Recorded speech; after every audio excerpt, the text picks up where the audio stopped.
Episode की शुरुआत में हम देखते हैं लियो और ब्रेंडा सेक्स कर रहे हैं। इधर एस्तेबान एल्मा से मिलने हॉस्पिटल आता है। एस्तेबान और एल्मा ब्रेंडा के घर जाने वाले फुटेज पर बहस करते हैं। वो उससे पूछता है क्या उसने लियो से पूछा कि कत्ल की रात वो ब्रेंडा के घर क्यों गया था।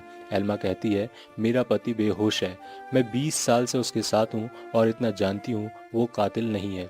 ठीक उसी दौरान लियो होश में आ जाता है। वो एल्मा से अकेले में बात करना चाहता है, इसलिए एस्तेबान वहां से चला जाता है। लियो एल्मा से कहता है इस सब से बचने का एक ही तरीका है, वो ये कि हम कहीं दूर चलते हैं। एल्मा कहती है तुम्हारा पहले ठीक होना जरूरी है, ये सब मत सोचो और आराम करो। एल्मा लियो के कपड़े लेने घर जाती है। दूसरी ओर दारियो जॉय को लेकर अपनी बूढ़ी माँ के पास पहुंचता है और उसके पागल होने की कहानी बताता है। वो उसे बताता है कि वो उसकी माँ नहीं है और उसके पति को एक झूठे केस में फंसाया गया था, जिसके कारण उन्होंने जेल में आत्महत्या कर ली थी, जबकि वो बेकसूर थे। एडिथ एस्तवान से कहती है जब से लियो ने ब्रेंडा की कब्र खुदवाई है तब से बहुत बेचैन रहता है।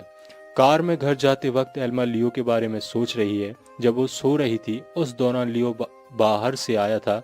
जाहिर है उसी बीच वो ब्रेंडा के पास गया होगा। जब एल्मा घर पहुंचती है देखती है पूल में दारियो और जॉय मजे मार रहे हैं। वो जॉय पर गुस्सा होती है और उसे पूल से बाहर आने को कहती है। दारियो को वहां से जाने को कहती है और उसे धमकी देती है।